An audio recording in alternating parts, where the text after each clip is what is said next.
My name is Christian Turton. I teach at Sandringham School in St Albans. Sandringham is a large high-performing academy in St Albans with over 1,600 students on roll. We've been rated as outstanding by Ofsted since 2008 and we're part of the Alban Academies Trust. We're also host to the Alban Teaching School Hub, which is responsible for all teacher development in the region, and I'm also Deputy Director of the Teaching School Hub, as well as being an Apple Distinguished Educator and Google Certified Trainer. Sandringham School has a Bring Your Own Device programme, and this has been running for over 6 years now. And that means that every student has their own tablet device to support their learning. For this Year 8 science lesson, I was reactivating students' prior knowledge about sound waves and progressing student understanding onto how a microphone works. I started with a recap on prior knowledge through some demonstrations and then led on to the key part of the lesson.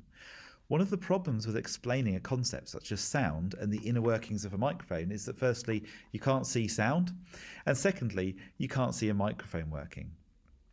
Both of these ideas are quite abstract and conceptual, and would usually be taught using diagrams and graphs with some demonstrations.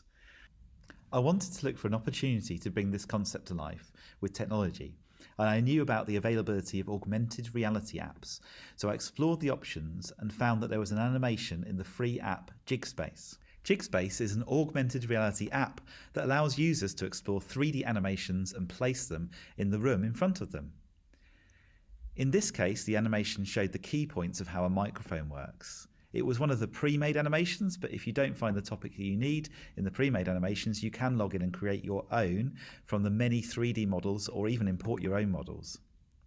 After the lesson introduction, recapping on sound, I began by demonstrating how the Jigspace app works and then allowed students to explore the app.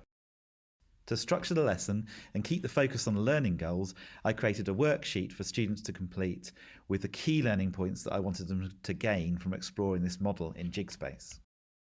My key takeaways from this approach are that augmented reality can help students to understand abstract concepts and reveal processes that they couldn't otherwise see, and the use of AR app can be really engaging, but it's useful to have a worksheet to keep the students focused on the learning goals. It's a more fun way to do things, because usually in classrooms it's more like you look at a picture of something, but whereas this is like you can turn it round and view it from different angles. 3D model and the electrical side of things helps engage us more. You get to see inside and yeah, all the components that make it makes it do what it does. Was it helpful that you could interact with it and see it move? Yeah, I think that was good, how it had like different slides as well, how you could almost taught you along the way. At the end of the lesson, I asked students if they thought that using augmented reality would help them in their learning in science and other subjects, and over 80% of the class thought that it would.